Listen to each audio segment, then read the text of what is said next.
Selamat datang di Takur AI Podcast. Hari ini kita kedatangan tamu yang mungkin paling viral di Indonesia. Seorang kakek berusia 74 tahun, Mbah Tarman, yang menikahi seorang gadis berusia 24 tahun, Sela Arika. Mahar yang fantastis, selembar cek senilai 3 miliar rupiah. Kita akan bertanya langsung dengan beliau, walau hanya AI.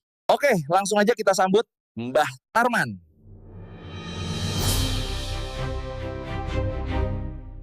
Mbah Tarman, terima kasih sudah bersedia hadir. Bagaimana kabarnya, Mbah? Sehat? Alhamdulillah sehat, Mas. Terima kasih sudah mengundang saya. Saya ini hadir di sini karena merasa perlu meluruskan banyak berita miring tentang saya. Banyak sekali fitnah di luar sana. Baik, kita akan luruskan satu persatu.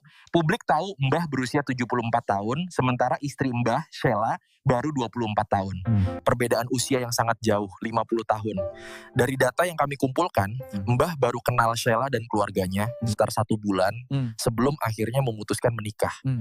Apa yang membuat Mbah begitu yakin dalam waktu sebulan langsung mengajak menikah dan berani memberi mahar sebesar 3 miliar rupiah? Begini, Mas. Jodoh, rezeki, dan maut itu rahasia Allah. Hati saya mantap. Saya lihat Sela ini anak yang baik, keluarganya juga menerima saya dengan baik. Saya ini kan niatnya ibadah, menyempurnakan agama. Soal mahar 3 miliar itu wujud keseriusan saya. Saya ingin membahagiakan istri saya. Saya ingin mengangkat derajat keluarganya. Niat yang sangat mulia, Mbah. Tapi 3 miliar rupiah adalah jumlah yang tidak main-main. Publik jadi bertanya-tanya, Mbah Tarman ini sebetulnya siapa? Pengusaha. Bisnis Mbah ini apa sebenarnya? Saya ini ya wira swasta, Mas. Biasa saja. Adalah beberapa usaha yang saya rintis. Dulu saya lama di bisnis ya, jual beli barang antik termasuk samurai. Sekarang ini saya lagi merintis jadi pengepul cengkeh. Jadi uang 3 miliar itu bukan hal mustahil buat saya. Sebagai komitmen saya untuk membahagiakan Dik Sela. Baik, mari kita bicara soal komitmen itu. Cek 3 miliar. Saat akad nikah, Mbah menunjukkan cek itu dengan bangga. Fotonya viral kemana-mana. Pertanyaan saya, jika memang Mbah seorang pembisnis dan uang 3 miliar mudah didapat, kenapa ceknya tidak bisa dicairkan? Nah, ini yang harus saya luruskan. Cek itu betul, cek itu ada. Itu cek saya dapat dari teman lama saya. Sudah 7 tahun lalu. Dulu kami ada urusan bisnis samurai itu tadi. Sebentar, Mbah. Saya sedikit bingung di sini. Mbah bilang, cek itu didapat dari teman Mbah 7 tahun lalu sebagai jaminan bisnis samurai. Dan ternyata cek ini tidak bisa dicairkan. Apa teman Mbah ini tidak bisa dihubungi untuk mengkonfirmasi cek 3 miliar ini bisa dicairkan atau tidak? Nah, itu dia masalahnya, Mas. Saya juga bingung. Namanya sudah 7 tahun lalu kan. Dia cuma kenal begitu aja, urusan bisnis. Sekarang saya coba hubungi lagi udah tidak bisa. Nomornya tidak aktif. Juga. Nah, terus terang aja, saya tidak tahu ini ceknya sebetulnya asli atau palsu. Mbah, kalau emang nggak yakin ceknya palsu atau tidak, kenapa dijadiin mahar buat nikah? Bukan begitu, Mas. Saya ini yakin. Tapi kan namanya barang lama, saya belum cek lagi ke bank. Niat saya itu yang penting. Niat saya tulus mau memberi mahar 3 miliar. Itu yang paling penting, Mas. Adeh, padahal ngecek ke bank gampang loh, Mbah. Kenapa gak dicek dulu ke bank? Kasian kan anak orang. Dijanjiin mahar 3 miliar buat diajak nikah. Taunya duitnya kagak ada. Ya itu, Mas. Waktunya itu mepet. Kita kan kenal sebulan, langsung mantep mau nikah. Nah, ya ini sibuk urus ini itu. Saya percaya aja cek itu beres. Tidak terpikir sama saya mau cek-cek lagi ke bank. Saya sudah bilang, saya ini niatnya tulus ingin membahagiakan Dik Sela. Niatnya yang dinilai, Mas. Terus pihak keluarga istri gimana tuh? Mereka merasa sakit hati karena merasa dibohongi oleh Mbah. Justru itu, Mas. Keluarganya Sela itu baik sekali. Mereka tidak merasa dibohongi karena saya dari awal niatnya baik. Ya kaget sedikit mungkin iya, tapi mereka paham. Mereka menerima saya apa adanya. Hubungan kami baik-baik saja, Mas. Bahagia. Mereka percaya saya akan ganti, akan saya cicil dari usaha cengkeh saya. Tidak merasa dibohongi dari mana. Orang mereka sempat lapor ke kantor polisi kan, atas dugaan penipuan. Nah ini yang harus diluruskan, Mas. Akatasudum sempat akan lapor polisi, cuman dibatalkan. Maaf, saya belibet jawabnya.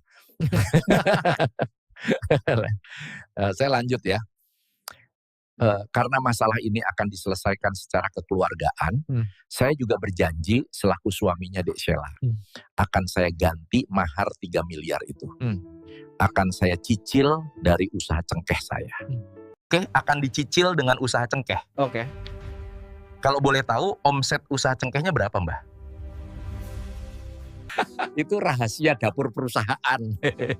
Nanti rame lagi, viral lagi, gak usah diviral-viralin lagi. Tapi yang jelas usaha cengkeh ini jalan, Mas. Sedang proses, saya sudah bilang ke keluarga, sabar aja, pasti saya lunasi. Niat saya kan tanggung jawab. Doakan saja lancar. Aduh, capek deh podcast dengan Mbah ini. Sepertinya saya call a friend. Oke, kita panggil istrinya Mbah. Istri saya kesini. Kita sambut Dek Sheila. Mas, kok nggak bilang kalau istri saya diundang ke sini? Emang nggak diundang. Cuman ya karena saya dan penonton perlu info valid, jadi perlu menghubungi Dek Sheila. Halo Dek Sheila, gimana kabarnya? Alhamdulillah baik Bang Takur. Bang Takur, itu suruh Simbah pulang. Udah ketiga kali kabur dia mulu. Waduh, maaf Sheila, Mbah. Emang saya undang jauh-jauh hari. Emang Mbak Tarman gak bilang ya? Gak bilang dia main nyelonong-nyelonong aja. Iya maaf Dek Sheila, Mbah lupa. Ingatnya pas udah di studio. Maafin Mbah Tarman ya Sheila. Kalau gak dimaafin, suruh tidur di teras aja. Sheila A.A. Arika, betul? Ya. Saya panggil Sheila A aja ya. Salam kenal, saya Takur, host di sini. Saya mau menanyakan terkait omongan Mbah Tarman. Soalnya banyak yang simpang siur. Emang gitu dia, lihai Bang Takur. Kalau boleh jujur, saya nyesel sih percaya omongan dia. Jangan gitulah Dek Sheila. Mbah ini tulus ingin membahagiakan Dek Sheila. Kalau ingin membahagiakan, mana 3 miliarnya? Iya, ini lagi Mbah usahain Dek Sheila. Lagi diusahain tuh Dek Sheila. Jangan berantem di sini ya. Oke, langsung aja ke intinya. Sheila, apa benar Mbah punya usaha cengkeh? Itu yang dia katakan ke kami Mas. Waktu pertama kenal, dia bilang ke bapak saya kalau dia orang kepercayaan bos rokok dan pengepul cengkeh. Itu alasannya kami percaya dia mampu. Terus dia berjanji cicilan 3 miliar itu dibayar lunas juga. Katanya dari bisnis cengkeh. Keren juga sih Mbah jadi orang kepercayaan ya. Terus gimana kamu percaya dengan omongan si Mbah? Kalau sekarang kayaknya udah gak percaya lagi Mas. Apalagi pas momen abis malam pertama dia kabur Mas. Ngilang gitu aja bawa motor. Mbah abis nge-unboxing kabur. Lah, hilang dia kabur. Aduh, kena gocek saya. Gimana nih Sheila, kita podcast berdua aja? Boleh dong Mas Takur.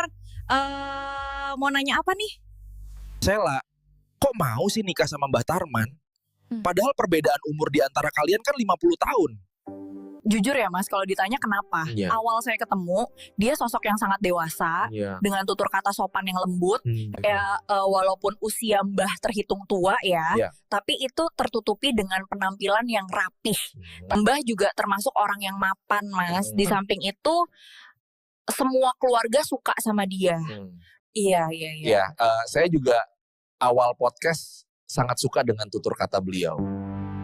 Yang awalnya respect langsung down.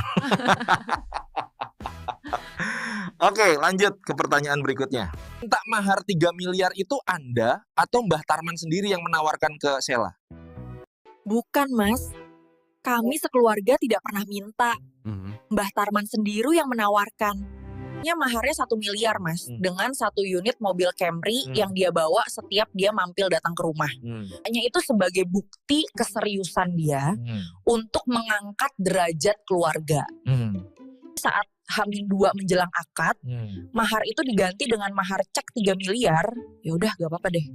Perasaan kamu setelah tahu kamu dan keluarga dibohongi oleh Mbah Tarman gimana tuh? Hancur, Mas. Saya malu. Malu sekali sama keluarga, sama tetangga. Saya merasa bodoh, udah percaya begitu saja. Tapi gimana umur dirasa cukup untuk menikah? Dan ada dorongan dari pihak keluarga. Saya sebagai anak yang berbakti, ingin membahagiakan keluarga. Jadi saya pikir pernikahan ini akan menjadi jalan terbaik buat saya. Nyatanya dia kabur setelah malam pertama.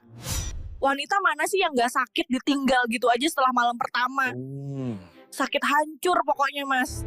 Ditambah mengetahui kebenaran tentang mobil Camry-nya ternyata rental, saya baru sadar. Ternyata semua yang dia bilang, soal bos rokok, soal cengkeh, semuanya omong kosong. Saya sedih sekali.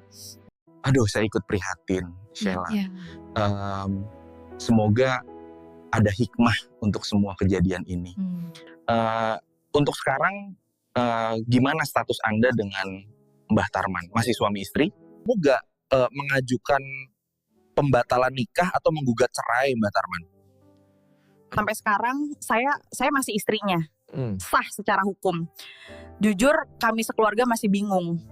Setelah tahu dibohongi dan dia pergi dan menanggung rasa malu ini, kami sangat kecewa. Tapi karena dia lewat pengacaranya janji mau bertanggung jawab, mau cicil, keluarga memutuskan untuk tidak lapor polisi dulu. Jadi soal gugat cerai, saya belum tahu, Mas. Oke, makasih Sheila. Sungguh perjalanan hidup yang cukup berat. Moga pengalaman Sheila ini menjadi pelajaran buat Sheila sendiri dan para penonton yang menonton podcast ini. Jangan terlalu percaya sama omongan pria, kenali dulu orangnya. Apalagi yang mengumbar-umbar janji manis. Biasanya yang kayak gitu buaya. Kalau gak buaya ya biawak. Oke, makasih semuanya. Yang punya request bisa komen di kolom komentar. See you on the next podcast. Bye-bye.